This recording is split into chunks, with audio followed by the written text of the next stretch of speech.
গড়াই নদীর মোহনা একটা জায়গা আছে। নর্মালি নদীতে যেটা হয় যে অলওয়েজই নদীর আশেপাশে গ্রাম থাকে, চর থাকলেও সেখানে জেলে নৌকা থাকে। তো ওই জায়গাটা ছিল এক পাশে কলা বাগান, বিশাল একটা কলা বাগান, আর আরেক পাশে চর পড়া। দুপুরবেলা আমি দেখি যে কোনো নৌকা নাই, কিছু নাই, আমি একলা চালাইতেছি। এখন হঠাৎ করে আমি দেখি যে একটা চরের মাঝখান থেকে একটা নৌকা বের হয়ে আসছে।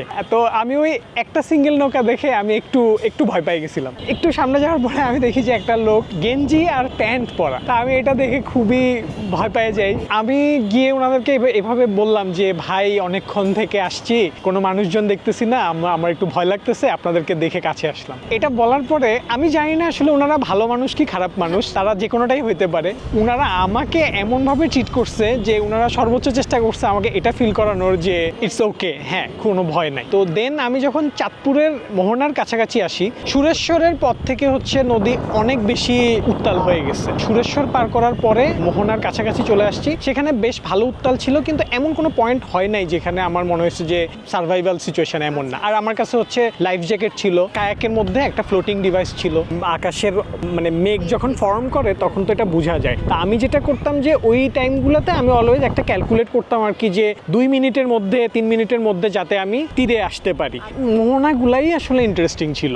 শান্ত নদীতে কায়াকিং করে আসলে আমার কাছে মজা লাগে নাই। স্পোর্টসের যে একটা ব্যাপার, যে আপনার তো এনাফ চ্যালেঞ্জ ফেস করতে হবে, নাইলে তো আসলে স্পোর্টসের ফিল্ডটা আসবে না। মোহনাগুলোতে এসে ওই জিনিসটাই হয়েছে। আর নদীপথে হচ্ছে যে জেলেদের সাথে দেখা হইতো বা যাদের সাথেই দেখা হইতো, এমন অনেক হয়েছে যে পার থেকে নৌকা স্টার্ট দিয়ে চলে আসছে আমার সাথে কথা বলার জন্য।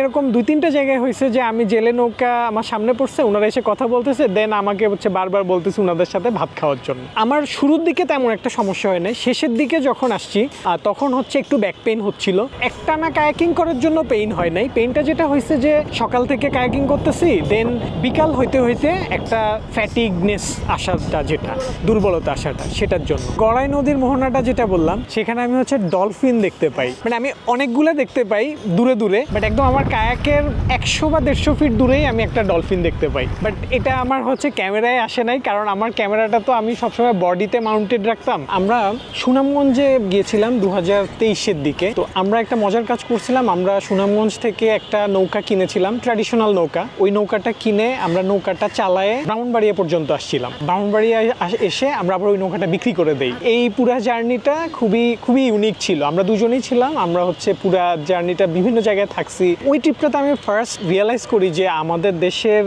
রিভার সিস্টেমটা যে কত ইউনিক, মানে ইট ওয়ার্থ এক্সপ্লোরিং আর কি। এইখান থেকেই মূলত আমার কাছে মনে হয়েছিল যে এটা নিয়ে আরো কিছু করা যায়। দেন মনে হলো যে কায়াক একটা ইজি, মানে সবচেয়ে বেশি ফ্রিডম আছে কায়াকে, যে নদী পথ এক্সপ্লোর করার জন্য। পদ্মা পাড়ি দেওয়াটা আসলে বলতে পারি এটা একটা স্টেপের মতো, যে আমি হচ্ছে এক স্টেপ করে আগাচ্ছি আর কি। এই পুরা জার্নিটা আসলে এমন না যে দেখে সাথে সাথে মনে হলো 1 মাসের মধ্যে পদ্মায় নেমে গেছি, নট লাইক দ্যাট।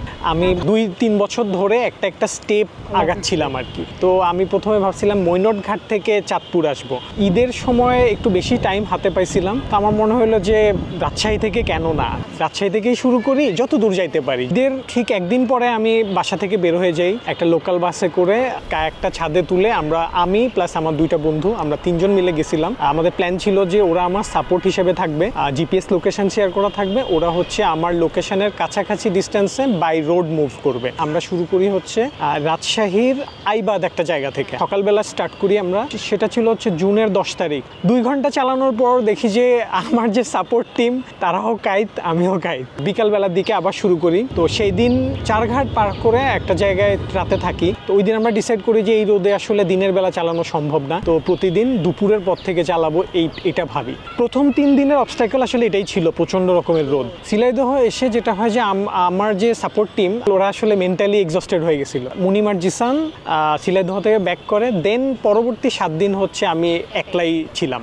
রাতে থাকার ব্যাপারটা হচ্ছে আমি টোটাল 8টা রাত আমি হচ্ছে এক্সপিডিশনে কাটাইছি। 8টা রাত আমি 8টা ডিফারেন্ট জায়গায় ছিলাম। প্রথম রাতটা ছিলাম একটা মাদ্রাসাতে, দ্বিতীয় রাতটা ছিলাম হচ্ছে একটা জেলে ব্যবসায়ী ওনাদের বাড়িতে, তারপর ছিলাম একটা ড্রেজারে, তারপর একটা বাঁধের কনস্ট্রাকশনে ছিলাম একদিন। এভাবেই আসলে যেদিন যেখানে রাত হইতো আমি হচ্ছে বিকাল 3টা-4টার দিকে ম্যাপে দেখতে থাকতাম যে কি আছে আশেপাশে, কতটুকু আর যাওয়া পসিবল হইতে পারে। পুরা জার্নিটার সবচেয়ে হাইলাইটেড পয়েন্টটি ছিল হিউম্যান ইন্টারাকশন। শরীয়তপুর পার হওয়ার আগ পর্যন্ত আমার থাকার জায়গা ওয়াজ লাইক যে আমি যেখানেই বলতেছি সেখানেই অ্যারেঞ্জ হয়ে যাচ্ছে এরকম। তো মানুষ এত ট্রাস্ট স্ট্রং ওখানে, সবাই খুবই ওয়েলকামিং ছিল। চাঁদপুরের মোহনাটাই যখন ক্রস করছিলাম তখন থেকেই তো আমি মনে মনে উঠতেছিলাম যে ফাইনালি ডান, মানে এটা আমার কায়াকিং স্পোর্টসে এটা আমার টিল ডেট বিগেস্ট অ্যাচিভমেন্ট। আমি চাঁদপুর এসে পৌঁছাই বিকাল 3টার দিকে। যখন আমি কায়াকটা লঞ্চে তুলে স্থির হয়ে বসলাম তো অনেক চিৎকার করছে যে তা না, বাট খুশি লাগতেছিল আর কি, লোকজন এসে আমাকে ঘিরে ফেলছে একদম।